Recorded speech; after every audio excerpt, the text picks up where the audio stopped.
उपस्थित असणारे आपले लोकप्रिय आमदार, विधिमंडळातील माझे सहकारी दत्ताभाऊ भरणे, राष्ट्रवादी काँग्रेस पक्षाचे जिल्ह्याचे अध्यक्ष प्रदीप गारटकरजी, उपाध्यक्ष सुरेश गुलेजी,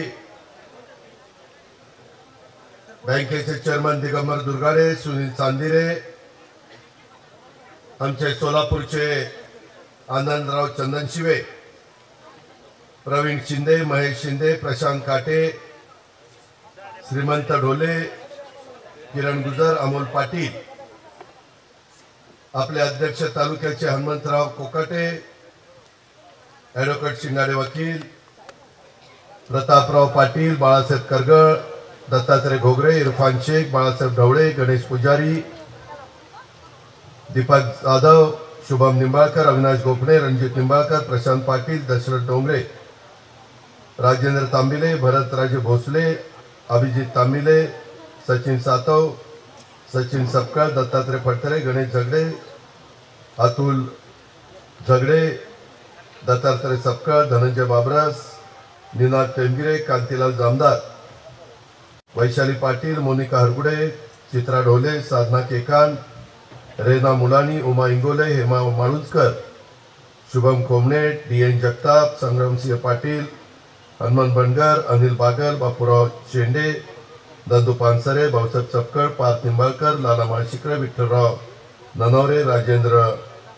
गदादे, तसंच अर्जुन देसाई, रवी आबा काळे, नितेश नाटा, हनुमान नाना बनसोडे, प्रकाश ढवळे, बाळासाहेब पाटील, रविराज तावरे, बाळासाहेब फराटे, डॉक्टर निंबाळकर, सुधीर फराटे, शशीभाऊ धसुडे, हे आमचे सगळे शिरूरचे मंडळी, राजेंद्र जगदाळे, कुंडलिक शितोळे, स्वप्नील डमडेरे. स्वप्नीलचा आज वाढदिवस आहे, त्याला वाढदिवसाच्या खूप खूप शुभेच्छा. स्वप्नील देसाई कर्जत जामखेड परिसरातले एक सहकारी आहे, एका राजकीय पक्षामध्ये काम करत होते. त्यांनी आज आपल्या सर्वांच्या साक्षीनं राष्ट्रवादीत प्रवेश केलेला आहे.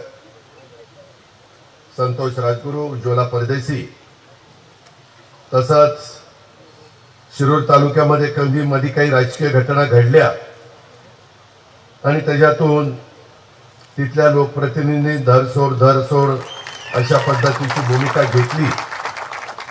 परंतु आज त्या भागातील तुमच्या सगळ्यांच्या साक्षीनं दादा पाटील फराटे, राजेंद्र कोरेकर असे असंख्य सहकाऱ्यांनी राष्ट्रवादी काँग्रेस पक्षामध्ये प्रवेश त्या ठिकाणी केलेला आहे.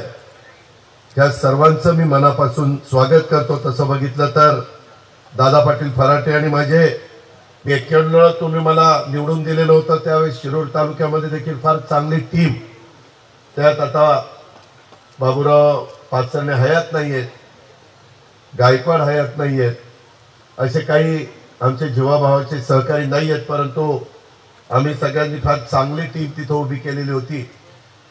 त्याच्यामध्ये दादा पाटील हे आपल्या घोडगंगेचे व्हाईस चेअरमन होते, विद्यमान संचालक आहेत. राजेंद्र कोरेकर हे पूर्वी माझ्याबरोबरच होते, पण मध्ये काही कारणानिमित्त ते थोडेसे बाजूला गेलेले होते. गौतम तर माझ्याबरोबर संचालक होता बँकेचा, भूविकास बँकेला आपण त्याला संचालक केलेलं होतं. मीनाक्षीताई फराटे, आत्माराम बापू फराटे, राजेंद्र गदादे, जयवंतराव कोकडे, प्रभाकर घाडगे, दिनेश दरेकर, मीनाक्षीताई फराटे, आमचे लक्ष्मण बापू फराटे, अशा असंख्य सहकारी मित्रांनी मध्ये माझी त्यांची मीटिंग झाली आणि त्यात दादा पाटील फराटे, राजेंद्र कोरेकर त्या सगळ्या ग्रुपनी ठरवलं. तर मी त्यांना सांगितलं की मी एका मेळाव्याच्या निमित्तानं, शेतकरी मेळाव्याच्या निमित्तानं माझ्या इंदापूर तालुक्यामध्ये जाणार आहे. तुम्हाला तसा जवळ पडेल, तुम्ही तिथे या, कारण उद्यापासून माझं पुन्हा अधिवेशन सुरू होत आहे. सोमवार, मंगळवार, बुधवार, गुरुवार, शुक्रवार 5 दिवस अधिवेशन चालणार आहे. मग विलंब न करता आपण आलं तर आम्ही तुमचं स्वागतच करू. आणि मी दादा पाटील फराटे, राजेंद्र कोरेकर आणि त्यांच्याबरोबरचं असंख्य सहकार्यांचं, स्वप्नील देसाई यांच्या कर्जतचे, त्यांचं सगळ्यांचंच मनापासून स्वागत करतो.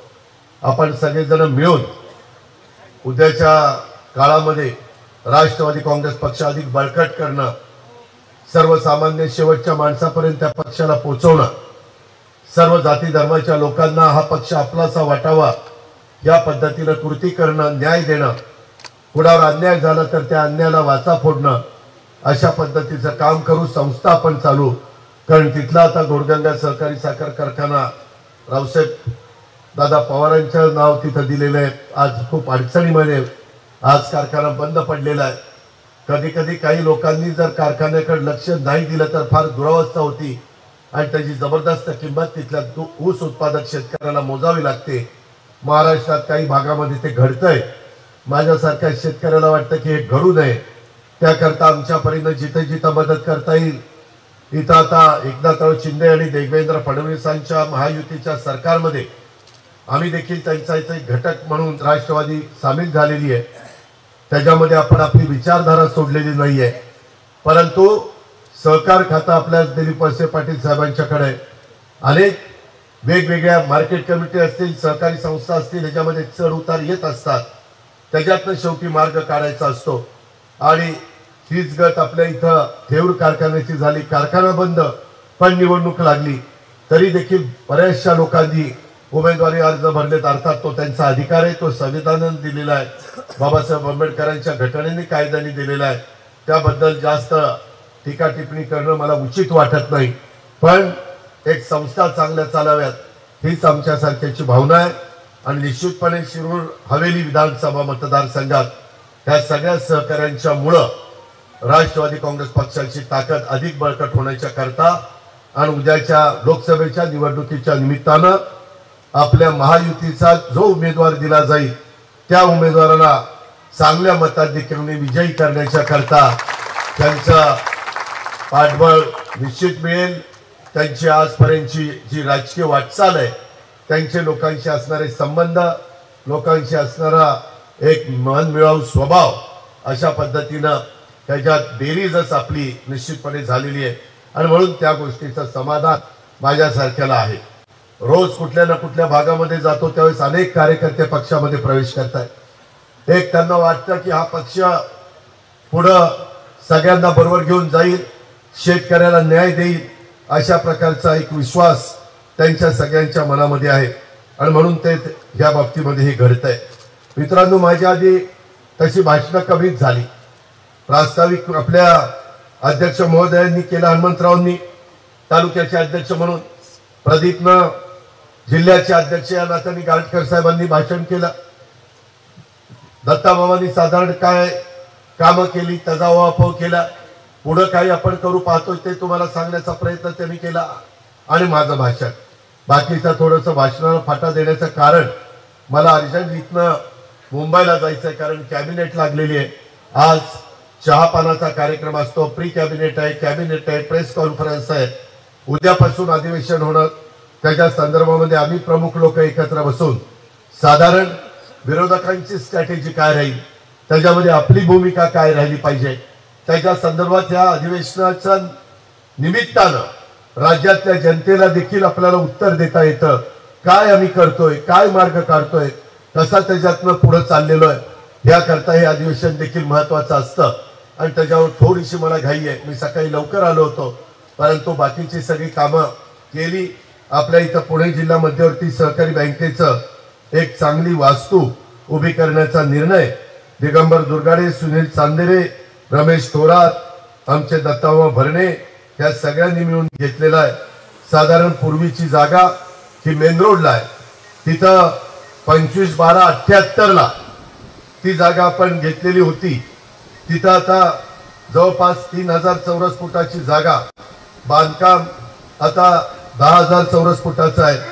आता तळमजला आहे, पहिला दुसरा मजला आहे आणि प्रत्येकी 3000 स्क्वेअर फीटचं तिथं बांधकाम होतं. आम्ही मात्र आता ती इमारत 78 आणि 22 2000 आणि हे 23 वर्ष 24 झाला, परंतु जवळपास 45-46 वर्ष होऊन गेली. आता आपण 7400 स्क्वेअर फीटची इमारत बांधतोय. त्याच्यातनं एकूण FSI 8700 स्क्वेअर फीटचा मिळतोय. इस्टिमेट 1,83,00,000 आहे. टेंडर 1,81,00,000 रुपयाचं आहे आणि एक चांगलं वास्तू माझ्या इंदापूर शहराच्या वैभवामध्ये भर घालणारी आपण त्या ठिकाणी उभी करतोय आणि आपली पुणे जिल्हा मध्यवर्ती सहकारी बँक सगळ्यांनाच मदत करणारी बँक आहे। अनेक वेगवेगळ्या प्रकारच्या योजना आम्ही आपल्या लोकांच्या करता करतोय। त्याच्यामध्ये शैक्षणिक कर्ज 40 लाख रुपयापर्यंत शेतकऱ्यांच्या गोरगरिबांच्या मुलांच्यासाठी आपण देतोय। पूर्वी त्याचा कर्जाचा व्याजाचा दर 11% होता, परंतु मध्ये आम्ही तो 6%वर आणला। आमच्या गोरगरिबांची मुले शिकली पाहिजे, त्यांना कमी व्याजाने कर्ज पुरवठा मिळाला पाहिजे, म्हणून 6% व्याज बाकीचा व्याजाचा भुर्दंड पुणे जिल्हा मध्यवर्ती सहकारी बँक स्वतःच्या नफ्यातनं सहन करते। त्याच्यामध्ये 1 लाख रुपयाला 5% सवलत म्हणजे 5,000 रुपये आपण सवलत देतो। 40 लाख रुपयाला वर्षाला 2 लाख व्याज सवलत दिली म्हणजे जवळपास 4 वर्षाच्यासाठी कर्ज असेल तर 8 लाख रुपयाची व्याजामध्ये सवलत मिळते। ही गोष्ट देखील माझ्या शेतकरी बांधवांनी आणि तरुणांनी लक्षामध्ये घ्यावी। बळीराजा कर्ज पुरवठा योजना आपण आणली 7.5 लाखापर्यंत कोणालाही वैयक्तिक कारणाकरता कर्ज आपण पुणे जिल्हा मध्यवर्ती सहकारी बँकेतनं देतो। त्याच्यामध्ये गृह कर्ज फक्त 8% व्याजाने राष्ट्रीयकृत बँकांच्या पेक्षा आपला व्याजाचा दर बाबांनो कमी आहे, कारण ही शेवटी तुमची बँक आहे, जिल्ह्याच्या शेतकऱ्यांची बँक आहे। महिला बचत गटाला देखील महिलांनी स्वतःच्या पायावर उभं राहावं, आर्थिक सक्षम व्हावं, त्यांनी महिला बचत गटाच्या माध्यमातून वस्तू तयार कराव्यात, खाद्यपदार्थ तयार करावेत, बाजारपेठ त्यांच्याकरता शोधावी। त्याच्याही करता वेगवेगळ्या भागात आम्ही स्टॉल देण्याचा देखील निर्णय घेतलेला आहे आणि त्यांना फक्त 4% व्याजाने कर्ज पुरवठा आपण करतो आणि शेतकऱ्याला अर्थातच पीक कर्ज 0% व्याजाने त्याचा पण जो भार आहे तो आपला पुणे जिल्हा बँक त्या ठिकाणी उचलते। अशा पद्धतीनं आम्ही सगळेजण त्या बँकेचं प्रतिनिधित्व करत असताना ही बँक पण नावारूपाला राहिली पाहिजे आणि तुम्हाला सगळ्यांना सर्वसामान्यांना त्याची मदत झाली पाहिजे। अशा प्रकारे या सगळ्या गोष्टीचं आपलं काम चाललंय। आता तुमच्या सगळ्यांच्या साक्षीनं आज पुणे जिल्हा मध्यवर्ती सहकारी बँकेच्या जवळपास 2.25 कोटी रुपयाच्या इमारतीचं भूमिपूजन झालं असं देखील मी या निमित्तानं जाहीर करतो। मित्रांनो, साधारण मी आपल्याला एक गोष्ट सांगू इच्छितो। एक गोष्ट खरी आहे, मध्ये काही राजकीय भूमिका घेतल्यानंतर माझं इथं येणं झालेलं नव्हतं आणि मी प्रदीप गारटकर, हनुमंत, दत्तामामा या सगळ्या माझ्या सहकारी मित्रांना, अनेक जण आहेत, मी सगळ्यांची नावं घेत नाही, त्यांना सांगितलं की ठीक आहे मी आता येऊन जातो। त्याच्या संदर्भामध्ये मी आज तुमच्या सगळ्यांना भेटायला आलेलो आहे आणि त्याच्यामध्ये वेगवेगळ्या प्रकारची निश्चितपणे भूमिका आहे। मित्रांनो, गेले काही दिवस इथं मी बारामती लोकसभा मतदारसंघाचा कार्यकर्त्या मेळाव्याच्या निमित्तानं येतोय, कारण त्याच्यात घरातून सुरुवात करून मला नंतर राज्याच्या प्रचाराला बाहेर पडायचंय। महायुतीचं आपल्याला जास्तीत जास्त खासदार निवडून आणायचे। एनडीए मध्ये भाजप आहे, शिवसेना शिंदे गट आहे, राष्ट्रवादी काँग्रेस पक्ष आहे, आरपीआय आठवले साहेब आहेत, बाकीचे अनेक सहकारी आहेत आणि त्याच्यातून तिसऱ्यांदा या देशाचा पंतप्रधान नरेंद्र मोदी साहेबांना करायचं आहे। त्याकरता त्यांच्या विचाराचा एक एक खासदार निवडून गेला पाहिजे। मित्रांनो, मी आता दत्ताभावाचं तुम्ही भाषण ऐकलं, पोट तिडकीनं सांगण्याचा प्रयत्न करत होता। मी देखील अनेक वर्ष आज बारामतीकरांचं 33 वर्ष प्रतिनिधित्व करतोय। दरवर्षी दर 5 वर्षांनी मी तिथं काम करत असताना बारामतीकरांना विचारा, इंदापूरकरांना तुम्हाला बारामती काही लांब नाही। दर 5 वर्षांनी मी केलेली कामं त्याच्यापेक्षा भर पुढच्या 5 वर्षामध्ये जास्त पडते, त्याच्या पुढच्या 5 वर्षात अजून भर पडते। माझी सुरुवातीची कारकीर्द आताची ह्या शेवटच्या टप्प्यातली आताची चालू असलेली कारकीर्द तुम्ही जर पाहिलं तर साधारण आपल्या राज्याचा सर्वांगीण विकास व्हावा, सर्व जाती धर्माच्या लोकांनी गुण्यागोविंदांनी राहावं, कुठल्याही समाजाने, कुठल्याही धर्माने, कुठल्याही जातीनं दुसऱ्याचा राग करू नये, दुसऱ्याच्या संदर्भामध्ये वेडवाकडं बोलू नये। युगपुरुष छत्रपती शिवाजी महाराजांनी आपल्याला 18 पगड जातीला बरोबर घेऊन हिंदवी स्वराज्याची स्थापना कशी केली हे 350 वर्षापूर्वी त्यांचा राज्याभिषेक झालेला आज आपण साजरा करतो। आणि त्याच्या आधीपासून त्यांनी त्या हिंदवी स्वराज्याची स्थापना करायला सुरुवात केली, मावळ्यांना एकत्र केलं आणि सगळ्यांना त्यांनी बरोबर ठेवलं, म्हणून हिंदवी स्वराज्य स्थापन झालं। तशा पद्धतीनं माझ्या बारामती इंदापूर हा पट्टा म्हणजे आपला होम ग्राउंड आहे। आज आम्ही जे काही आहोत ते इथल्या कार्यकर्त्यांनी आम्हाला गेल्या काही निवडणुकीमध्ये जे पाठबळ दिलं, इथल्या वडीलधाऱ्यांनी आम्हाला जे आशीर्वाद दिले, आया बहिणींनी बहिणीच्या नात्यानं किंवा वडीलकीच्या नात्यानं आम्हाला जो विश्वास दिला आणि सगळ्यांनीच आम्हाला भरभरून, मला तर तुम्ही 91 साली एवढी मतं दिलेली होती खासदारकीला की मीच आश्चर्यचकित झालो की इंदापूर तालुक्यामध्ये तसं त्यावेळेस माझं काही काम नव्हतं। थोडा बहुत मी छत्रपती सहकारी साखर कारखान्याचा गोलब साहेबांच्या नेतृत्वाखाली डायरेक्टर होतो, पण तसा तुमचा माझा जास्तीचा संबंध नव्हता। ही पूर्वीची घटना आणि त्याच्यानंतर मात्र सातत्याने तुम्ही जिल्हा परिषद आम्हाला देण्याच्या करता मदत केली, तुम्ही त्या ठिकाणी जिल्हा बँक सातत्याने आमच्या ताब्यात ठेवली, तुम्ही जिल्हा दूध संघ ताब्यामध्ये ठेवला, तुम्ही पिंपरी चिंचवड महानगरपालिका 25 वर्ष ताब्यात दिली, 10 वर्ष पुणे महानगरपालिका ताब्यामध्ये दिली, अनेक वर्ष या जिल्ह्याचं पालकमंत्री पद तुम्ही मला दिला, आज पण मी पालकमंत्री आहे। त्याच्यामुळं सुरुवातीला 40 कोटी रुपयाचा वार्षिक आराखडा हा आता पुढच्या वर्षी म्हणजे आता मी अर्थसंकल्प जून जुलैला सादर करीन, 40 कोटीचा मी राजकारणात आलो त्यावेळेचा वार्षिक आराखडा इंदापूरकरांनो 1250 कोटीला दिला, 1250 कोटी। मगाशी दत्तामामा सांगत होते किंवा माझ्या इंदापूरकरांनी अनेक निवेदन मला दिली की दादा इथं हे काम करा, तिथं ते काम करा, ह्याच्या करता निधी द्या, अनेक प्रकारच्या अडचणी पण सांगितल्या। काही गोष्टी मी ताबडतोब माझा deputy collector private secretary Hanuman Patil त्यांना सूचना दिल्या, ज्या मला मुंबईला न्यायच्या काम आहेत ते आता मी माझ्याबरोबर मुंबईला घेऊन जाणार आहे। मित्रांनो, मी कामाचा माणूस आहे, मला विकास आवडतो, विकास झाला पाहिजे, डेव्हलपमेंट झाली पाहिजे, त्याकरता मी सतत प्रयत्न करत असतो। मी कुठेही महाराष्ट्रामध्ये गेलो तर कुठं काय चांगलं आहे आणि मग ते आपल्या भागामध्ये आणलं तर काय होईल त्याबद्दलचा मी सतत लक्षामध्ये ठेवत असतो। आपला हा सर्व पट्टा मेहनती लोकांचा आहे, मेहनती कार्यकर्त्यांचा पट्टा आहे। राष्ट्रवादी काँग्रेस पक्षाच्या मागं आणि पक्षाच्या विकासाच्या धोरणांच्या मागं इथला कार्यकर्ता नेहमीच उभा राहिलेला आहे।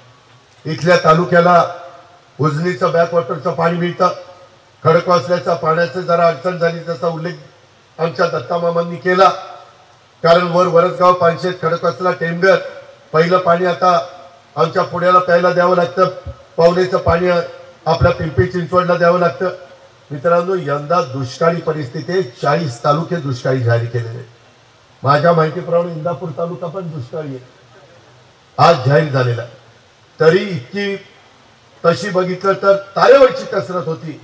मित्रांनो, मी काल 7 कालवा सल्लागार समिती केल्या, भामा आसके, शास कमान, निरा डावा कालवा, निरा उजवा कालवा, कुकडी, घोड, एवढ्या सगळ्या कालवा सल्लागार समित्या केल्या।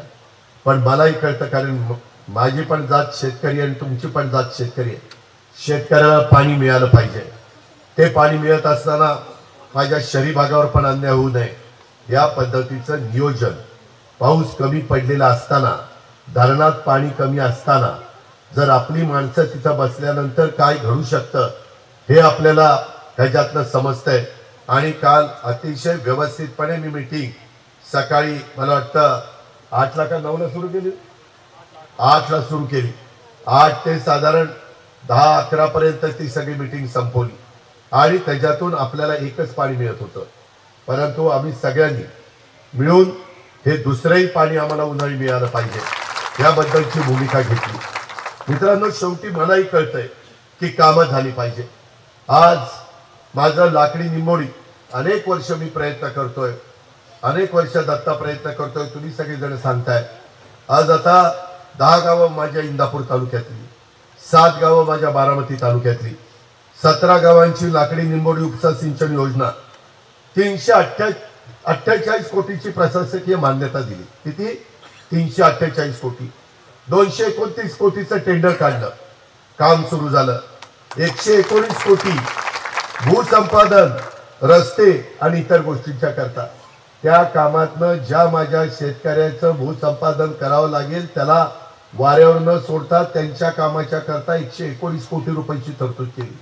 बऱ्याचदा व्हायचं काय, उपसा सिंचन योजना व्हायची, धरण व्हायचं आणि लोक आजपर्यंत पुनर्वसन पुनर्वसन पुनर्वसन करून अक्षरशः 2-2, 3-3 पिढ्या महाराष्ट्रातल्या काही भागामध्ये त्याच्यामध्ये अडचणीत आलेले आपण सगळ्यांनी पाहिलेलं. आणि म्हणून हे देखील एक फार मोठं काम आपण आपल्या इंदापूर तालुक्याच्या करता आणि जिथं जिराज भाग होता त्या लोकांनी, लाकडी निंबोडी आणि बाकीच्या भागातल्या लोकांनी खाली कॅनॉलच्या तिकडं विहिरी काढल्या आणि वर पाणी आणलंय. परंतु कॅनॉल आटला तर त्या विहिरीला पाणी आहे का? नाहीये. सायपण करायचं, ते काय काय करायचं ते आता सगळं आपल्याला अंडी पिल्लं माहिती आहे, कारण मी पण त्याच्यातलाच आहे आणि तुम्ही पण त्याच्यातलेच आहात. त्याच्यामुळं आपल्याला मी जे काही अधिकाऱ्यांना सांगायचं ते सांगतो. आमचा लोकप्रतिनिधींचा हाच प्रयत्न असतो की आपल्याला कडक जे पद आहे त्या पदाचा उपयोग आपल्या जनतेला झाला पाहिजे. त्याच्यामध्ये त्यांच्या फळबागा असेल, त्यांचा ऊसाची शेती असेल, कसल्याही प्रकारची शेती असेल. आज आता बाबरस मध्ये आपले वारले त्यांच्या मुलाला भेटायला गेलो. तो म्हणला की दादा मी आता 1 एकर जांभळ लावलेलं आणि बरे पैसे त्याला मिळतात. सांगायचं तात्पर्य की थोडं आपण चौकस राहायला पाहिजे. ग्राहकाची काय डिमांड आहे, काय पिकवलं तर ते विकलं जाईल, जे विकेल ते पिकेल, अशा प्रकारची भूमिका मागे आम्हीच लोकांनी घेतली होती. आणि त्याच्यातूनच जनतेला सांगितलं होतं आम्ही बियाणं चांगलं देऊ, आपलाच कृषी मंत्री धनंजय मुंडे, आम्ही औषधं चांगली देऊ, आम्ही खतं चांगली देऊ, सेंद्रिय शेती कशी करायची ते सांगू, आम्ही चांगल्या प्रकारची अवजारं यंत्रसामुग्री द्यायला क्रॉस सबसिडी देऊ, शेततळी देऊ, विहिरी देऊ, विजेची कनेक्शन देऊ. आता लाईट दिवसा कधी आठवड्यातनं दिवसात निम्मे दिवस आणि निम्मे दिवस रात्री असते. सोलरवर आम्ही आता वीज द्यायला सुरुवात केलेली आहे. त्याच्यातनं दिवसभर सूर्य उगवला पंप चालू, सूर्य मावळला पंप बंद, उद्या बिबट्या आला, विंचुकाटा आला, काही घाईची कारण नाही, नाहीतर आता रात्री जावं लागतंय.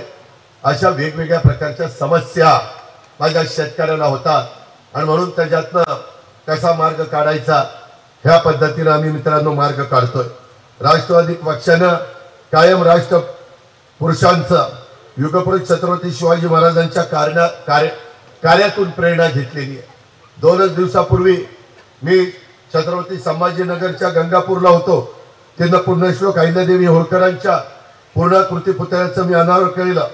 दत्ताबाबा पण येणार होता, पण त्याच्याकडे काहीतरी घटना घडली, त्याच्यावर तो येऊ शकला नाही. नाहीतर तो, मी, सतीश चव्हाण असे काही सहकारी मित्र आम्ही तिथं होतो आणि होळकरांचे 13वे वंशज ते तिथं आलेले होते. अशा पद्धतीनं तिथं लोकाभिमुख राज्यकारभार आदर्श हा पुण्यश्लोक अहिल्यादेवी होळकरांचा पण आहे. त्यांनी केलेल्या बारव, त्यांनी केलेल्या विहिरी, त्यांनी केलेलं त्या काळातलं काम आज देखील आपल्याला त्यामध्ये आठवणीत आहे.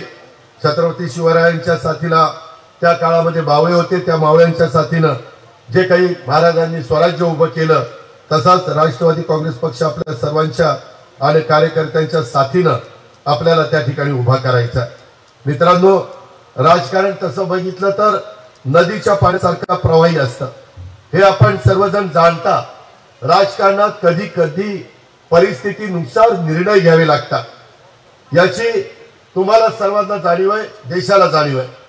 आपल्या इतिहासामध्ये सुद्धा गटातटाचं राजकारण वेळवेळेनुसार झाल्याचे दाखले 2019ला देखील आपली विचारसरणी जुळत नसताना देखील आपण त्यावेळेस शिवसेनेबरोबर गेलेलो होतो महाविकास आघाडीमध्ये. खरं तर त्याही वेळेस भारतीय जनता पक्षाने आपल्याला सांगितलेलं होतं की आपण एकत्र मिळून सरकार करू. 2 पक्षाच्या आघाडीत आपल्याला कदाचित सत्तेचा वाटा जास्त मिळाला असता, यात कार्यकर्त्यांना देखील वेगवेगळी पदं देता आली असती. त्याच्यामध्ये पक्षाने मात्र त्यावेळेस वेगळी भूमिका घेतली आणि सर्वांनी तो निर्णय त्यावेळेस मान्य केला. मी अगोदर सुद्धा सांगितलं, आज देखील तुम्हा कार्यकर्त्यांच्या समोर मी आवर्जून माझा घरचा भाग म्हणून सांगू इच्छितो की महाविकास आघाडी सरकारच्या काळामध्ये राष्ट्रवादी काँग्रेस पक्षाच्या सर्व मंत्र्यांनी त्यांच्या विभागामध्ये चांगलं काम करण्याचा प्रयत्न केला। आपल्या आमदारांना देखील मी स्वतः मतदारसंघात विकास कामाकरता निधीचं पाठबळ दिलं आणि अचानक शिवसेनेतला अंतर्गत संघर्ष आणि त्याच्यातून एकनाथराव शिंदेंनी अनेक आमदार अनेक मंत्र्यांना घेऊन ते बाहेर पडले आणि त्याच्यातून आपल्या कामांना खीळ बसली। तुम्ही दत्ताला विचारा, इथल्या काही कार्यकर्त्यांना विचारा, मध्ये 1 वर्षाच्या काळामध्ये आपण सत्तेमध्ये नव्हतो त्यावेळेस निश्चितपणे विकास कामं थांबली होती, स्टे मिळालेले होते, निधी मिळायला मर्यादा आलेल्या होत्या आणि आपलं मतदारांचं त्याच्यात नुकसान होत होतं। यावर मी आणि इतर सर्व मंत्र्यांनी भूमिका घ्यायचं ठरवलं। ते लोकांच्या कामाच्या दबावातनं कार्यकर्त्यांचे आमदार यायचे, दत्ताला विचारा, सगळ्याच्या सगळ्या आमदारांनी पत्र दिलेलं होतं, सगळ्यांच्याच आहे। आज देखील त्याची एक कॉपी माझ्याकडे, पण मला आता त्या खोलात जायचं नाही, तेच तेच कशाला उगाच बसायचं। आता जनतेचा विकास, लोकांचे प्रश्न आणि त्याकरता केंद्रामध्ये 65% भारतातल्या जनतेचं म्हणणं आहे की नरेंद्र मोदी साहेब तिसऱ्यांदा पंतप्रधान झाले पाहिजेत। त्यांनी त्या दिवशी आपल्या वाराणसीला सांगितलं, माझ्या 2 टर्म तुम्ही बघितल्या, आता तिसरी टर्म बघा, असं काम करून दाखवतो की सगळ्यांना त्या ठिकाणी आश्चर्य वाटेल, इतकं उत्तम काम करून दाखवतो। आणि त्यांच्याकडे व्हिजन आहे, त्यांच्याकडे सकाळपासून उशिरापर्यंत काम करण्याची ताकद आहे। परदेशात गेले तरी आल्यावर जेटलॅग वगैरे नाही, लगेच कार्यक्रम सुरू। मी पण त्यांच्याबरोबर महाराष्ट्रात काही कार्यक्रमाला फिरतो, सकाळी कार्यक्रम सोलापूरचा, दुपारी कार्यक्रम कर्नाटकचा, संध्याकाळी कार्यक्रम तामिळनाडूचा आणि रात्री पुन्हा दिल्लीला। आज नॅशनल हायवे झालेले, पूर्वी असे हायवे होत नव्हते। तिथं आता वंदे भारत ट्रेन सुरू झालेली, किती कमी वेळात मुंबईतनं पुण्यातनं आपण सोलापूरला जातो, मुंबईतनं नाशिकला जातो, अशा कितीतरी ट्रेन सुरू करायच्या। परवा पुण्याचे तर सगळेच्या सगळे स्टेशन चकाचक करण्याचा निर्णय झाला। का झालं की आपल्या विचाराची लोक तिथं असली पाहिजे। आज दत्ताभाऊ 10 वर्ष का काम करू शकला? मागच्या 5 वर्षात देवेंद्र फडणवीस साहेबांच्या सरकारच्या काळात दत्ताभाऊकडनं झालेली कामं आणि नंतरच्या काळामध्ये झालेली कामं तुलना करा, तुम्हालाच कळेल। शेवटी आपला लोकप्रतिनिधी हा सत्ताधारी पक्षाच्या विचाराचा गेला तर मित्रांनो, आम्ही इथं एवढा निधी देतो तर केंद्र सरकार कितीतरी पटीने जास्त निधी देऊ शकतो। मोठा उद्योग आपण आपल्या भागात आणू शकतो, मोठे प्रकल्प आपण आणू शकतो, मोठ्या केंद्राच्या योजना आपण आणू शकतो। आपण हक्कानी मोदी साहेबांना सांगू शकतो की मोदी साहेब, तुमच्या विचाराचा खासदार दिलेला आहे, आता आम्हाला हे काम मंजूर करून द्या। ती जबाबदारी मी घेईन ना, तुम्ही का काळजी करताय? त्याच्यामध्ये अमित शाह साहेबांना भेटी, माग प्रशांत काटे इथं बसलाय चेअरमन, त्याला विचारा, अमोल व्हाईस चेअरमन आहे। अहो, कितीतरी वर्ष आपल्यावर इन्कम टॅक्सची टांगती तलवार होती, 20-25 वर्ष आपल्याला काढता आली नाही। आम्ही जायचो, फायनान्स मिनिस्टरला भेटायचो, प्रणव मुखर्जी असायचे, AK अँथोनी असायचे, वेगवेगळे मान्यवर तिथं आपले पी चिदंबरम असायचे आणि ते म्हणायचे ठीक आहे, तात्पुरतं वसुली करायचं थांबवतो, पण टांगती तलवार हल्ली नाही। अमितभाई आले, अमितभाईंना शिष्टमंडळ भेटलं, 30 वर्षाचा प्रश्न 10,000 कोटी रुपये शेतकऱ्यांना भरावे लागले असते, सगळं माफ करून टाकलं। आणि आता इथून पुढे FRP पेक्षा जास्त भाव दिला, इन्कम टॅक्स नाही, FRP पेक्षा जास्त भाव देतील। माळेगाव सोमेश्वरनी दिले, चेअरमननी जायचं, साखर आयुक्ताला भेटायचं, साखर आयुक्तांनी बघायची बॅलन्स शीट बरोबर आहे का, त्यांना भाव देता येतो का, कर्ज न काढता देता येत ना, कारखान्याने चाललाय ना, जर मंजूर, इन्कम टॅक्स नाही। धमाकाळी ताकद असावी लागते काम करायला, म्हणून हे घडतंय. त्याच्यामध्ये आता सहकारामध्ये पण त्यांनी लक्ष घातले, त्याच्याबद्दल देखील वेगवेगळ्या प्रकारचे कार्यक्रम त्यांच्यामध्ये. मित्रांनो, मी आपल्याला सांगतो, खरं तर महाविकास आघाडी सरकारच्या काळात राष्ट्रवादी काँग्रेस पक्षाच्या सर्व भागामध्ये कशी मदत करता येईल याबद्दल आम्ही प्रयत्न करत होतो. आता आम्ही जो निर्णय घेतला तो संघटनेसाठी आणि कार्यकर्त्यांच्यासाठी हा निर्णय तुमच्या पाठबळावर घेतलेला. तुम्ही कुठेही भावनिक होऊ नका, आपल्याला काम करायचं. मागचा काळ वेगळा होता, त्या काळात आपण ज्यांना ज्यांना साथ द्यायला पाहिजे ती साथ दिली. आताचा काळ वेगळा आहे.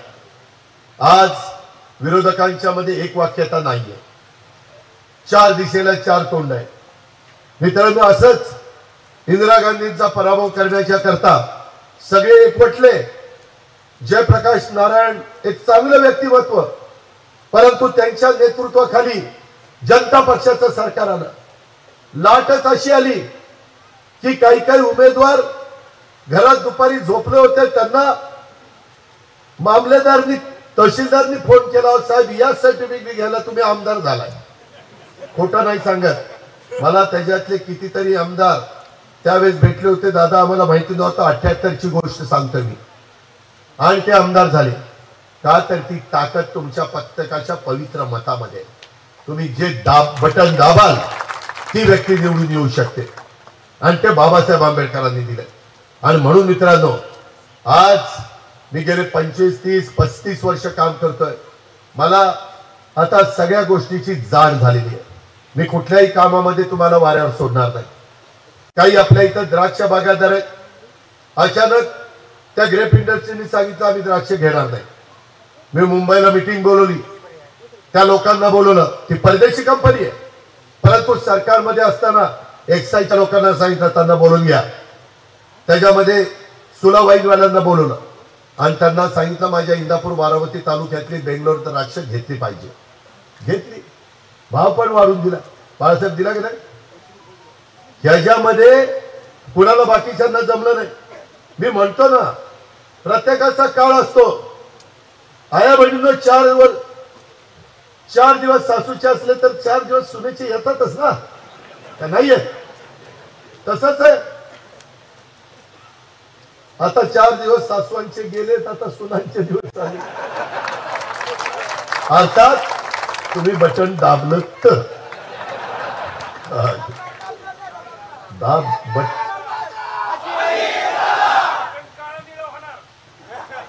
तेवढं नको दाबू, हळू. कुठेही दाबताना कुणाला काळं निळं करू नको. हे आपल्याला आपली मराठी संस्कृती काय सांगते. जरा मला बोलणारा मर्यादा आहेत. समोर कार्ट बसलंय, मागं बायको बसली. ती दोघं नसती तर तुम्हाला सांगितलं असतं. मित्रांनो, गमतीचा भाग जाऊ दे, आपण घरात बोलतोय, नाही तर पुन्हा ब्रेकिंग न्यूज यांची सुरू. Breaking news. मित्रांनो, आपल्याला विरोधाला विरोध करून राजकारण करायचं नाही, या मताचा मी आहे. आम्ही कार्यकर्त्यांना तुमची काम करायला सत्ता नाही अशी कारणं देऊ शकत नाही. उद्या मी सांगितलं हे नाही बाबा सत्ता नाही, आज सत्ता नाही तर मग तुम्ही काय करता, हे लोकांना सांगता कामा नये. आणि त्याच्यामुळं लोकांचे प्रश्न समजून घेणं आणि त्यांचे प्रश्न मार्गी लावणं हे आम्हा लोकप्रतिनिधींचं काम असतं. आणि याकरता समोरून सन्मानाने कोणी सत्तेत सामील होण्याचा विचारात असेल तर का नाही आपण त्यामध्ये सहभागी व्हायचं. कार्यकर्त्यांचा विचार आणि लोकांच्या असणाऱ्या आमच्यासारख्या नेत्यांना अशा प्रकारचा विचार करावा लागतो. मी राजकारण करताना कधी जातपात बघितली नाही, सगळ्यांना माहिती आहे, उभ्या महाराष्ट्राला माहिती आहे. मी जातीपातीचं नात्या गोत्याचं राजकारण तर कधीच केलं नाही. हा माझा तो त्याचा हे माझं धोरण नाही. हा सर्वांना बरोबर घेऊन जाणं आणि त्या ज्याच्यात धमक आहे त्याला संधी देणं हेच माझं धोरण आहे. मित्रांनो, निवडणूक हे विचाराचं तसं बघितलं तर युद्ध असतं आणि प्रत्येक पक्ष हे युद्ध कार्यकर्त्याच्या बळावर लढतो. कार्यकर्ता आमचा कणा असतो. आम्ही किती वल्गना केल्या आणि आमच्या मागे कार्यकर्तेच नसले तर काही आम्हाला समाजामध्ये किंमत नाही. परंतु आम्ही कार्यकर्त्यांनी आम्हाला उचलून धरलं तर समाजामध्ये देखील आम्हाला मान सन्मान त्या ठिकाणी मिळत असतो। राष्ट्रवादी काँग्रेस पक्षाने देखील इंदापूर तालुक्यात सातत्याने सत्तेच्या माध्यमातून पाठबळ देत विविध गोष्टींना त्या ठिकाणी आपण मदत केली आणि एक चांगल्या पद्धतीने कामं इथं घडून आणली। यात तुम्हा सर्वांचं योगदान आहे हे कदापि विसरणार नाही। मात्र हे सर्व आम्ही करू का शकलो तर तुमच्यासारख्या कार्यकर्त्यांच्यामुळे। हे पक्ष मोठा होतो तो हा कार्यकर्त्यांच्या जीवावर होतो, त्यांच्या मेहनतीवर होतो, त्यांनी गाळलेल्या घामावर होतो, याची आम्हा सर्व सहकार्यांना जाण आहे। आणि त्याच्यामुळे राष्ट्रवादी पक्ष हा त्याच्या स्थापनेपासून 2014 ते 19 काळ सोडला तर सातत्याने कायम सत्तेत राहिला आहे। याचं सारे श्रेय हे त्या भागातल्या राष्ट्रवादीच्या कार्यकर्त्याला आहे। राष्ट्रवादी काँग्रेस पक्ष हा कार्यकर्त्यांना आणि नेत्यांना सत्तेच्या माध्यमातून सर्वसामान्य लोकांचे प्रश्न त्या ठिकाणी सोडवण्याचं काम करत असतो। अशा कितीतरी गोष्टी मी आपल्याला सांगू शकतो। मित्रांनो, अलीकडच्या काळामध्ये मी आवर्जून महाराष्ट्रात फिरत असताना सांगतो, देशाचं नेतृत्व सक्षम नेत्याच्या हाती आज आहे, हीच गॅरंटी आहे। मोदी साहेब म्हणतात ना ही मोदींची गॅरंटी आणि तशा पद्धतीने ते करतात। देश एका सक्षम नेतृत्वाखाली वाटचाल करत असताना देशातले नरेंद्र मोदी सरकार हे केवळ विकासाची पूर्ती करणारे सरकार आहे। कोविड काळात सुरू केलेली पंतप्रधान गरीब कल्याण योजना, गरीब जनतेला विचार करा, 80 कोटी जनतेला मोफत रेशन धान्य, मोफत 80 कोटी जनता। आणि त्याच्यामध्ये PM किसान सन्मान योजना, पंतप्रधान आवास योजना, ग्रामीण भागातील वर्गासाठी अर्थसहाय्य योजना, अशा अनेक योजना गोरगरिबांच्यासाठी केंद्र सरकारकडून कार्यान्वित आहे। आता तर त्यांनी सांगितलं की 4 कोटी लोकांना घर बांधायचा कार्यक्रम पुढच्या 5 वर्षात हातात घ्यायचा। किती? 4 कोटी। मध्ये आम्ही सोलापूरला गेलो होतो, चंदन शिवे इथं आहेत, त्यांना विचारा, 30,000 लोकांना घर बांधणीचा कार्यक्रम चाललाय। 15,000 बांधून झाली। एवढी सुंदर घरं की पंतप्रधानांना देखील त्यांचे जुने दिवस आठवले आणि ते घरचा उल्लेख करत असताना त्यांचे डोळे पाणावले। तरी काहींनी राजकारण करावं, राजकारण कुठल्या स्तरावर न्यावं त्याला पण काही मर्यादा आहे, त्याचंही भान कोणाला राहिलेलं नाहीये। आणि त्याच्यामुळं सामान्य जनतेला अन्न वस्त्र निवारा मिळतो, हीच त्यांची गॅरंटी आहे। बाजारात विकण्यासाठी असणाऱ्या वस्तूला गॅरंटीची तारीख असते, मात्र विकास कामं करणाऱ्या नेतृत्वाला सामान्य जनता हीच गॅरंटी आहे, त्याला दुसऱ्या गॅरंटीची गरज नाही। यंदा पाऊस कमी झालाय, त्याच्यामध्ये तुम्ही बघा, अरे 2 महिने जोर टिकवायचं, 2 महिने। आजच सगळा जोर घालवला तर पुढं काय व्हायचं? बर थांब, आता थांब, मी तुझी नोंद घेतली। यंदा पाऊस कमी झाला, आम्ही नियोजन नीट केले, उजनीचं पाणी तर किती खाली गेले। मित्रांनो, मी मागाशी सांगायचं राहिलो, मी काल आढावा घेत होतो, दत्ता होता, अनेक आम्ही लोकप्रतिनिधी होतो, अधिकारी सगळे टॉपचे होते। आपल्या इथं खडकवासल्यामधनं पाणी येताना कॅनॉलनी येतं आणि इतकी गळती आहे, 2.5 TMC पाणी वाया जातं। मी आता तिथं खडकवासल्यातनं डायरेक्ट फुलसुंगीला बोगदा काढायचं ठरवलं आणि त्याला पूर्वीचा खर्च 300 कोटी होता, आता तो 1500 ते 1600 कोटी गेला। मी पुण्याला सांगितलंय, विक्रम कुमार कार होते, त्यांना म्हणालो की तुम्हाला पाणी पाहिजे, तुमचं पूर्वीचं पाणी आहे 5 TMC, नंतर आम्ही केलं 11.5 TMC, 6.5 TMC वाढवलं। तेव्हा ते पाणी सिवरेज ट्रीटमेंट प्लांट, ज्याचा दत्तानी मागाशी उल्लेख केला, ते ट्रीट करून आमच्या शेतकऱ्याला द्यायचं। ते बेबी कॅनॉल पासून आमच्या दौंड तालुक्यामध्ये काही भागात येते आज पण, परंतु काही क्रॉसिंग करण्याची गरज आहे। सोलापूर पुणे हायवे काम करताना तिथं खाली जी साईज ठेवायला पाहिजे होती पाणी जाण्याची वाढायची, ती कमी आहे आणि म्हणून तिथं जरा अडचण आलेली। ती अडचण आपल्याला सोडवायची, त्याच्यातून ते केलं तर 1500-1600 कोटी रुपये लागतात। मी त्यांना सांगितलं की आम्ही खडकवासल्यापासून फुरसुंगीपर्यंत जेवढा कॅनॉल आहे, दोन्ही बाजूचे रस्ते, जेवढी जमीन आहे ती सगळी आम्ही याला पुणे महानगरपालिकेला देतो. पुणे महानगरपालिकेने त्या बदल्यात आम्हाला दर वर्षाला 500 कोटी रुपये द्या. त्या 1,500 कोटीत आपला बोगदा होईल, आपलं 2-2.5 TMC पाणी वाचेल. आता जे काही चाललंय, आम्हाला साधारण इकडं पाणी आणायला 3.5 TMC पाणी लागतं. दौंड तालुका, बारामती तालुका, हवेली तालुका, इंदापूर तालुका, बरोबर ना? 3.5 TMC म्हणजे आपली पाळीला मदत होईल. त्याच्यामध्ये मुळशीचा दत्तानी सांगितलं ते सुरवेंचा अहवाल आलेला. त्याच्यामध्ये मी परवा मुळशी टप्प्यात 200 मीटिंग घेतली, त्याच्यात त्यांना पाणी नाही.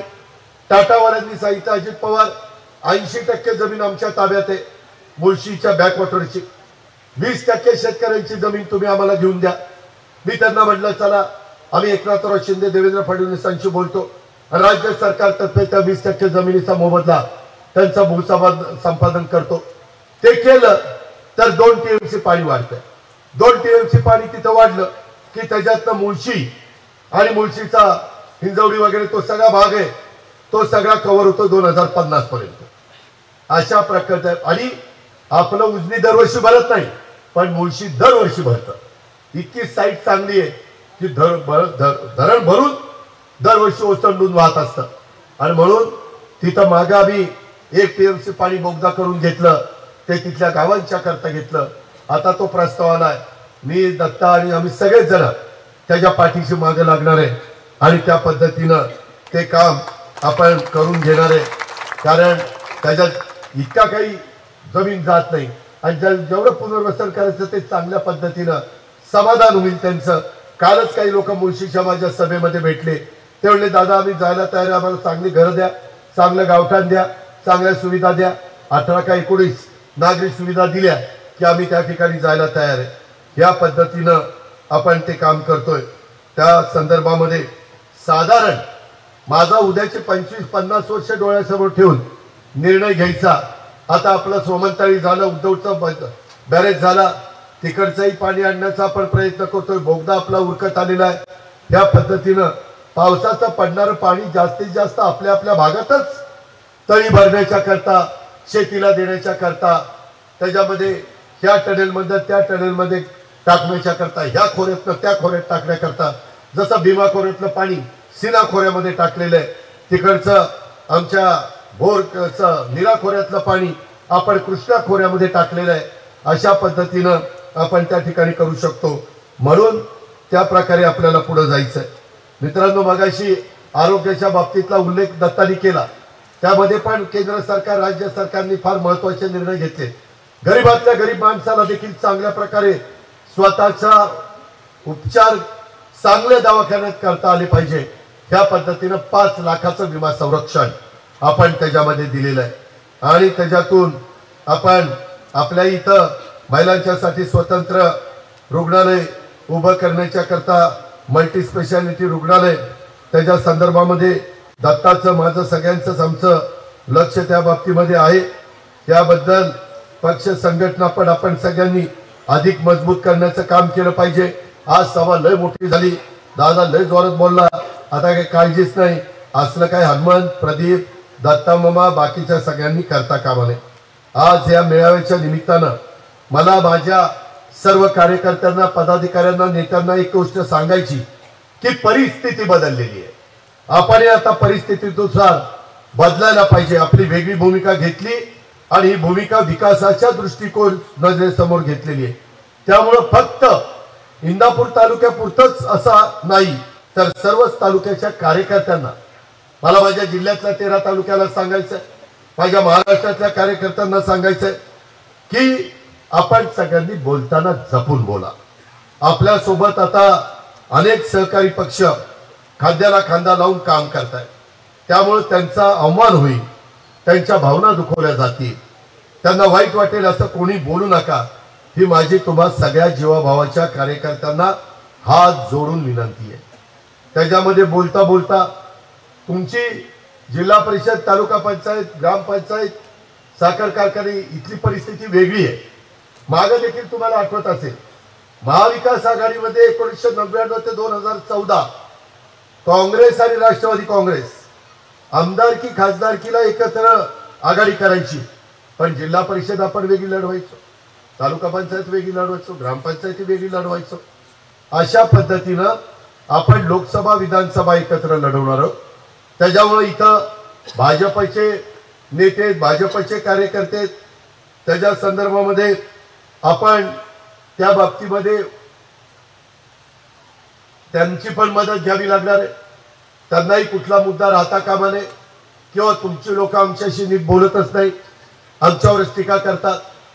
त्याच्यामध्ये शिवसेना शिंदे गट तोही आपल्या बरोबर आहे. जिथं तिथं त्यांचे उमेदवार असतील तिथं राष्ट्रवादी त्यांच्या बरोबर आहे. या पद्धतीने आपल्याला काम करायचं आहे. आपण एक वेगळा उद्देश घेऊन पुढे वाटचाल करतोय. आपण आणि सहकारी पक्षात मतभेद होती, यासाठी अनेक लोक देव पाण्यामध्ये बुडून बसलेत, पण आपण सर्वांनी मतभेद होणार नाही, एकमेकांची मन दुखावली जाणार नाही, त्या दृष्टीने काळजी घ्यायला हवी अशी माझी तुम्हाला सूचना आहे. काही काही जण म्हणतात भाऊ भाऊ माझं लय जवळचा, राहुल राहुल तर आमच्या घरातला. आता हे सगळं ओळखायच्या बाबी आहे. मी त्यामध्ये कोणावर टीका टिप्पणी करत नाही. मी रोखठोक बोलणार आहे. मी तुम्हाला वाजून तुमचं विकासाचं काम दत्ताच्या आणि तुमच्या सगळ्यांच्या मदतीनं करून देणार आहे. त्याबद्दल आपण काळजी करू नका. उलट तुम्ही सगळ्यांनी इतर पक्षांच्या बरोबर म्हणजे एनडीएच्या घटक पक्षांच्या बरोबर त्यांना सुसंवाद ठेवा, त्यांना चहा पाण्याला बोलवा. आपला पक्ष कार्यालयात सहकारी पक्षाचे कार्यकर्ते यायला हवेत. तुम्ही सरकारी पक्ष कार्यालयाच्या मध्ये जायला काही प्रदीप गारटकरजी हरकत नाही. परवा भागात आपला मुळीक ते ह्याला महेश लांडेंच्या आपल्या ऑफिसला आलेले होते. त्या पद्धतीनं हे आपण लक्षामध्ये ठेवा आणि एकमेकाचा मान सन्मान ठेवा. कारण आपल्याला लोकसभेच्या जागा जास्तीत जास्त 400च्या पर्यंत आकडा आपल्याला घेऊन जायचा आहे. 400चा आकडा घेऊन जात असताना खूप चांगलं काम माझ्या इंदापूर तालुक्यामध्ये पण झालं पाहिजे. इंदापूरकरांनो, मी खरोखरीच तुम्हाला सांगतो की पुढं राज्य सरकारच्या मदतीतनं एकनाथराव शिंदे, देवेंद्रजी, मी आमच्या सगळ्यांच्या सहकार्यातनं आणि केंद्राच्या सहकार्यातनं आपली अनेक कामं. आज काही दिवसापूर्वीच मला मामांनी आणि आज व्यापाऱ्यांनी सांगितलं की दादा आमच्या इथं शिरसोडी कुगाव हा भीमा नदीवरचा पूल करा. इंदापूर तालुका, करमाळा तालुका, पुणे जिल्हा, सोलापूर जिल्हा याला जोडणारा हा पूल आहे आणि तो आम्हाला करून द्या. तो केला तरी आमच्या बाजारपेठेवर परिणाम होणार आहे, लोकांना सोय होणार आहे. त्याला काही कोटी रुपये लागतील. मी प्लॅन इस्टिमेट तयार करायला सांगितलंय आणि जून जुलैच्या अर्थसंकल्पामध्ये त्याचा समावेश मी घेणार आहे. हा माझा तुम्हाला शब्द आहे. खूप वर्ष काम राहिलंय, ते काम आपण त्या ठिकाणी करतोय. राज्य स्तरावर एकनाथराव शिंदे, देवेंद्र फडणवीस आणि मी आम्ही चांगल्यातलं चांगलं सरकार चालवण्याचा प्रयत्न करतोय. आम्हाला केंद्र सरकारचा भक्कम साथ आहे.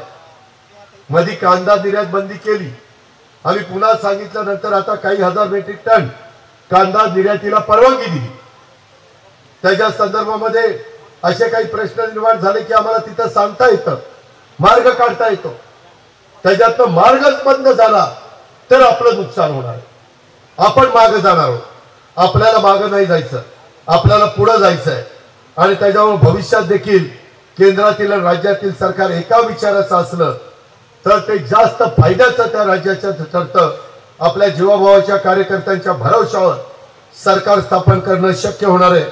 त्यामुळे तुमच्या सर्वांची साथ अतिशय महत्वाची आहे, हेही मला सांगायचं. कोणी फोन करतील, कुणाला काही आठवणी येतील, पुढे पूर्वीच्या गोष्टींना उजाळा देतील. त्या सगळ्या गोष्टी किती त्या समजून घ्यायच्या हा तुमचा अधिकार आहे. पण आता कुठं बनवायला कुणी आलं तर आपण बनवायचं नाही. कुणी त्याच्यामध्ये काही वेगळ्या प्रकारचा खडा टाकायला आलं तर ते खडा आपण टाकून द्यायचा नाही. आपल्या सगळ्यांच्यावर टीका होईल, विरोधी पक्षाकडून तुम्हाला डिवचण्याचा पण प्रयत्न जाणीवपूर्वक केला जाईल, फूट पाडण्याचा प्रयत्न केला जाईल, परंतु तुम्ही सर्वांनी आपल्या उमेदवाराचा विजय, महायुतीच्या उमेदवाराचा विजय होईल या दृष्टीने प्रयत्न करायचे. कार्यकर्त्यांना 2 महिने आपण कृपा करून काम करा. पण मी आज या मेळाव्याच्या निमित्तानं तुम्हाला सगळ्यांना विश्वास देऊ इच्छितो की परिसराचा कायापालट करण्याची वैयक्तिक मी आणि माझ्या विचाराचे सहकारी पक्षाचे सर्वच प्रमुख लोकप्रतिनिधी आम्ही एक दिलाने काम करू. भविष्यात देखील पक्षीय मतभेद संपुष्टात आणून माझ्या इंदापूर शहराचा आणि इंदापूर तालुक्याचा विकास करण्याच्या दृष्टीनं मी पुढाकार त्या ठिकाणी घेईन. याबाबत सर्वच संबंधित प्रमुखांशी चर्चा करून त्यांचाही दृष्टिकोन समजून घेईन आणि विकासाभिमुख वाटचाल करून या इंदापूर शहराचा आणि तालुक्याचा चेहरा मोहरा बदलण्यासाठी आम्ही सगळेजण एकत्रित प्रयत्न करू अशी ग्वाही मी या मेळाव्याच्या निमित्तानं तमाम माझ्या इंदापूर वासियांना देतो. माझी कार्यकर्त्यांना विनंती आहे की भूतकाळात काय घडलं हा विषय सगळ्यांनीच आता सोडून द्यायचा आहे, कारण त्यावर किती चर्चा केली तर बाबांनो त्याचा काही फायदा नसतो. भविष्यात आपल्याला विकासाभिमुख वाटचाल करायची, त्या दृष्टीनं सर्वांनी एक दिलानी साथ दिली पाहिजे अशा प्रकारची माझी तुम्हाला आग्रहाची, नम्रतेची, कळकळीची विनंती आहे. इकडनं नीरा देवघर धरणाचं बचतीचं पाणी 3 TMC याच्याकरता खरं तर मागच आम्ही नीरा देवघर गुंजवणी धरणाचे कालवे कार्यान्वित होईपर्यंत विनावापर राहणारं पाणी समन्वयी तत्वावर वाटवाच्या बद्दलचा जिया त्या ठिकाणी काढलेला होता आणि नीरा उजवा व डाव्या कालव्यावरील पाण्याचं समन्वयी वाटप, लाभ क्षेत्रात सिंचन आणि पिण्याच्या पाण्याची उपलब्धता, त्याच्यात हा फायदा दोन्ही कालव्याच्या क्षेत्रात नागरीकरण, औद्योगिकरण, कृषी पूरक उद्योग, साखर कारखाने, फळबागांना होईल. आणि याच्यामध्ये डाव्या कालव्याला 55% आणि उजवा कालवा जरा लहान असल्यामुळे 45%, त्याच्यामध्ये डाव्या कालव्याच्या लाभ क्षेत्रातील पुरंदरचा काही भाग, बारामती आणि इंदापूर तालुक्यातील 37,000 हेक्टर लाभ क्षेत्राला व नीरा उजव्या कालव्यातल्या खंडाळा, फलटण, माळशिरस, पंढरपूर, सांगोल्याला 65,000 हेक्टरला त्याचा लाभ होणार आहे. हा निर्णय आपण त्या ठिकाणी घेतलेला आहे. दत्ताचं म्हणणं पुढे पण त्याची कंटिन्युटी टिकावी, त्याबद्दल केंद्र सरकार आपल्या विचाराचं पाहिजे, राज्य सरकार आपल्या विचाराचं पाहिजे. आम्ही पुणे जिल्ह्यातल्या 13 तालुक्यामध्ये महावितरणच्या समस्या सोडवण्याच्या करता पण डीपीडीसीतनं 100 कोटी रुपये मी त्या ठिकाणी दिलेत. आता पण तुम्ही अनेकांनी 100चा ट्रान्सफॉर्मर द्या, 1 पोल आणि आणखी काही करून द्या, मी ताबडतोब त्याच्यावर ऑर्डर केलेली आहे. ती पण तुमची कामं हातानिराळी झाल्याशिवाय राहणार नाही. 2014 ते 24 या वर्षात इंदापूर तालुक्यात निधी कमी पडू दिलेला नाहीये. कामाची पावती म्हणूनच आपण राष्ट्रवादीच्या पाठीशी उभं राहिलात, त्याची जाणीव माझ्यासारख्या कार्यकर्त्याला निश्चितपणे. बरीच मोठी यादी आहे की काय काय कामं आपण सार्वजनिक बांधकामाच्या माध्यमातून केली. हायब्रिड एन्युटी, मोरगाव, बारामती, कळंब, बावडा, नीरा नरसिंगपूर रस्ता हा आपण केला. तीर्थक्षेत्र नीरा नरसिंगपूरला विकास आराखडा 260 कोटीचा आपण दिला. पलीकडचं काम 236 कोटीचा मोरगाव ते नीरा नरसिंगपूर केलं. इंदापूर न्यायालयाची इमारत आपण 17 कोटीची इमारत निवासस्थानं केली. क्रीडा संकुलाला 5.5 कोटी रुपये आपण दिले. पोलीस स्टेशनला 2 कोटी 30 लाख रुपये दिले. आशियाई विकास बँकेच्या तर्फे आपण 218 कोटी रुपयाची कामं. बारामती भिगवण राशीर रस्ता हा एप्रिल 24 पर्यंत पूर्ण होणार आहे. आशियाई विकास बँकेकडनं कॉन्क्रीटचा 10 मीटरचा रस्ता खडकी, पारवडी, शेटफळगडे, भवानीनगर हा एप्रिल 2024 पर्यंत 173 कोटीचा पूर्ण होणार आहे. नीरा नदीवरचे निमगाव इंदापूर ते चाकोरे माळशिरस जोडणारा पूल 13.5 कोटी. बोराटवाडी इंदापूर ते उमरे दहीगाव माळशिरस जोडणारा पूल 16 कोटी. खोरेची इंदापूर ते पळस मंडळ माळशिरस 12 कोटी. तावशी इंदापूर ते आसू फलटण 17 कोटी. त्याच्यामध्ये हे सगळे पूल आपण करतोय. त्याच्यामध्ये वीरश्री मालोजी राजे भोसले गडी आणि हजरत चांदसवली बाबा दर्गा हे काम मला दत्ता मागे लागून माझ्याकडनं मंजूर करून घेतलं. त्याचा विकास आराखडा तयार केला. ते नियोजन माझ्याच खात्याकडे ते काम घेतलं म्हणजे पैशाची काही अडचण नाही. अर्थमंत्री आपण, नियोजन मंत्री आपण, पैसे द्यायला आपण. त्याच्यामुळे 38 कोटी रुपयाचं हे काम आहे. हायब्रिड अॅन्युटी टप्पा 2 अंतर्गत डाळज नंबर 2 ते कळस वालचंदनगर कळंबोली मारिसरस रस्ता 42 किलोमीटर लांबीचा 300 कोटी रुपयाची किंमत आहे. त्याच्यामध्ये हे अजून बरंच आहे. त्याच्यामध्ये संत तुकाराम महाराज पालखी महामार्ग, राष्ट्रीय महामार्ग 72 किलोमीटर 1821 कोटीचा, आणि पुणे सोलापूर राष्ट्रीय महामार्ग 4 ठिकाणी त्याच्यामध्ये 139 कोटी, अशी करोडो रुपयाची कामं आपण केली. का केली? तर सरकार आपलं होतं, आमदार आपला होता, म्हणून कामं झाली. आता सरकार केंद्रातलं आपलं आणायचंय आणि त्या सरकारचा विचाराचा खासदार आणायचा.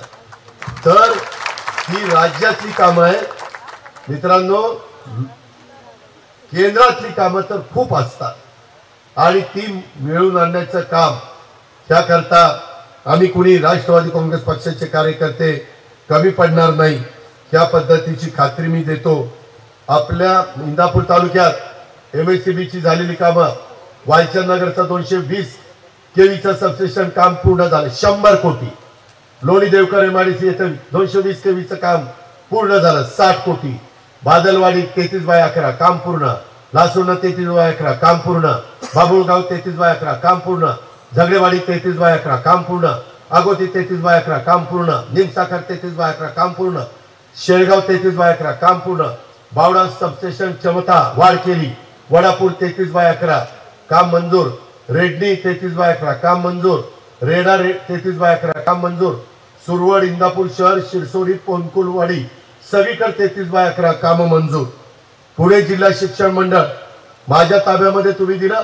निमगाव केतकीचं नवी इमारत बांधली, केतकेश्वर विद्यालय, डाळची न्यू इंग्लिश स्कूलची नवी इमारत बांधली, निमगावची माध्यमिक विद्यालयाची इमारत बांधली, काटेश्वरची विद्यालयाची इमारत बांधली, कळशची हरणेश्वरची इमारत बांधली. या गावाला विचारा, कुणाला 1 रुपया वर्गणी मागितली का? 1 रुपया देखील मी डाळजला, निमगाव केतकी, निमगाव काठी यांना कुणाला मागितली नाही. कळसला हा निधी तुम्ही मला नेहमी ताकद दिली, आशीर्वाद दिले, पाठिंबा दिला, त्यामुळे माझ्याही ओळखी झालेल्या. मी पण काही उद्योगपतींना सांगितलं किंवा इथं आम्हाला मदत करा, तर CSRचा फंड आपल्याला मिळू शकतो. त्याच्यातून आपण वेगवेगळ्या दानशूर व्यक्तींच्या देणग्यातून ह्या आता जुनी इमारती बांधलेल्या आहेत आणि विद्यार्थ्यांना चांगल्या प्रकारची सोय केली. आत्ताच सकाळी विद्यानगरीमध्ये उतरलो, रस्ते इतके दुर्दशा झाली, तुम्ही 2 महिन्यांनी जा कसे रस्ते चकाचक होत आहेत बघा. सगळ्या कॉन्ट्रॅक्टरला सांगितलं सगळं एकदम चांगलं करून दे, बाकीच्या सगळ्या सुविधा तिथं करतोय. त्याच्यामध्ये अजून काही माझ्या इंदापूर तालुक्यातल्या लोकांच्या करता ही सोय शिक्षणाची नाही आणि ती तिथं असावी, त्या पद्धतीनं आपण करणार आहे. मित्रांनो, मला इथल्या सगळ्यात तरुणींना सांगायचं आहे, 2 मार्चला बारामतीच्या विद्या प्रतिष्ठानच्या 12 एकराच्या ग्राउंडवर महारोजगार मेळावा, नमो मेळावा हा राज्य सरकारने आयोजित केला. पुणे विभागाचा 5 कोटी रुपये आम्ही 6 विभागात खर्च करतो. लातूरचा झाला, नागपूरचा झाला. त्याच्यात कमीत कमी 10,000पेक्षा जास्त मुलामुलींना रोजगार मिळतो. माझी तुम्हाला विनंती आहे, मोठ्या कंपन्या येतात, इंटरनॅशनल कंपन्या, देशातल्या, परराज्यातल्या, राज्यातल्या, जिल्ह्यातल्या, आणि त्या मेळाव्याचा आपण उपयोग त्या ठिकाणी करून घ्या. जे काही तुम्हाला करता येतं शक्य असेल ते मला तुमच्या करता करायचंय आणि त्याकरता आम्ही लोकप्रतिनिधी कुणी कमी पडणार नाही हा विश्वास मी आपल्याला सगळ्यांना देतो. पण लोकसभेच्या मतदानादिवशी घड्याळाचं बटन दाबायचं, तेवढी मात्र माझी हात जोडून विनंती आहे. त्याच्यात मात्र काटकसर करू नका, त्याच्यात मात्र कुठं कमतरता भासून देऊ नका. तुम्ही जेवढं भरभरून द्याल तेवढं भरभरून उद्याची 5 वर्ष नाही दिले तर अजित पवार नावाचं सांगायचं नाही. एवढा शब्द देतो, थांबतो. जय हिंद, जय महाराज.